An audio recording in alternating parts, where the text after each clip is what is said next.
Thank you so much. Good morning, St. Petersburg.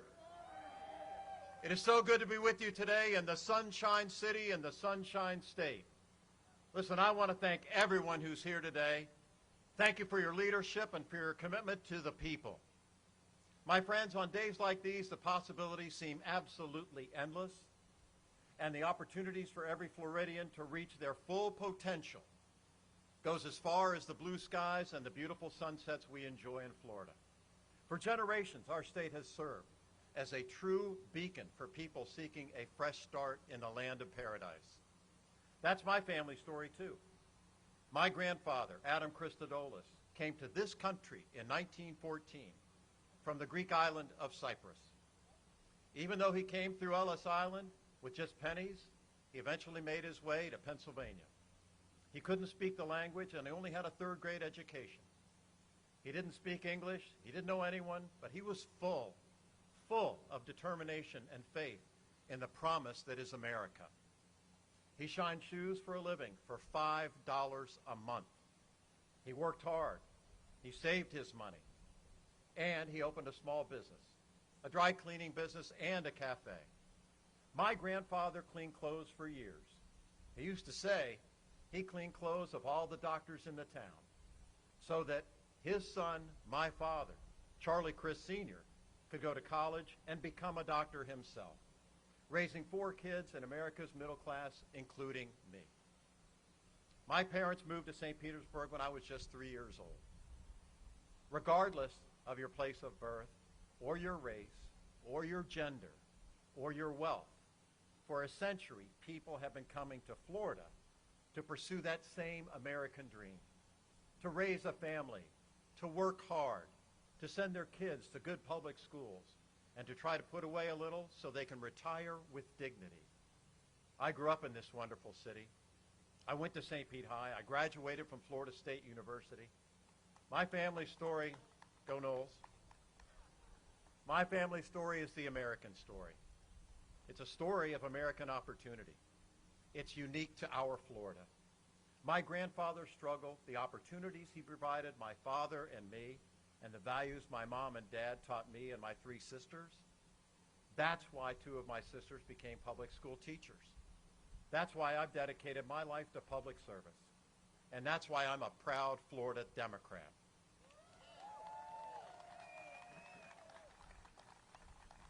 That's why I'm an eternal optimist, too, because this is an only in Florida story that beats in my heart. But these days, it's so much harder for Floridians to pursue their dreams. It's harder to thrive or even survive in Florida's economy. Every year, the middle class gets squeezed by rent, by housing costs, utility bills, health care costs, student loan debt, and stagnant wages. People of color continue to be systemically locked out of opportunity and equal treatment. And during this pandemic, Black and Hispanic residents are more likely to get COVID, more likely to die from it, more likely to be unemployed, and less likely to receive a vaccine. A century ago, our country welcomed my grandfather, gave him the opportunity to work hard and to rise up. Today, working people are still full of hope, still working hard, but too many are struggling to put food on the table and keep a roof over their head. This isn't by accident, my friends. The deck is stacked against the middle class, aided and abetted by Governor Ron DeSantis and his Republican allies in Tallahassee. This is a governor who doesn't listen, who doesn't care, and doesn't think about you. Unless, of course, you can write him a campaign check. Really, he sees our state's wonderful diversity as a threat, not as a strength we all celebrate. He's failed to lead during the greatest health and economic crisis of our lifetime. Local officials were forced to fend for themselves without direction from our state. Scientists and doctors offered advice, but he listened to quacks and conspiracy theorists. He's waged a constant assault on democracy, from voting rights to civil rights. He's promised tax cuts to the wealthy and the corporations and the well-connected. Yet our unemployment benefits are still some of the lowest in America.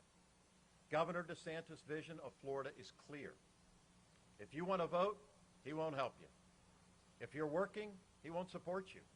If you're a woman, he will not empower you. If you're an immigrant, he won't accept you. And if you're facing discrimination, he won't respect you. If you're sick, he won't care for you. If you're impacted by climate change, and we all are, he won't even believe you. That's not a vision for our state. That's why in Florida, where opportunity should exist for everyone willing to work hard, millions of people are just barely getting by. Changing this is not going to be easy.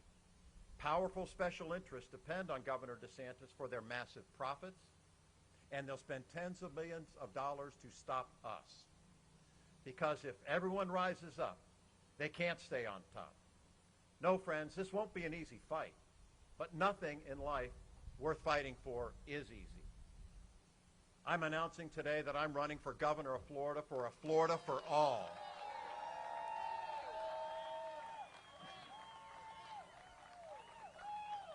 Yeah, it's a little hot here, but we're in the Sunshine City and the Sunshine State, and we're just getting started. We need to stop the division and the hate. We need to bring our state together and finally open up opportunity for every Floridian, because you deserve jobs you can live on, housing that you can afford, and justice that is truly equal.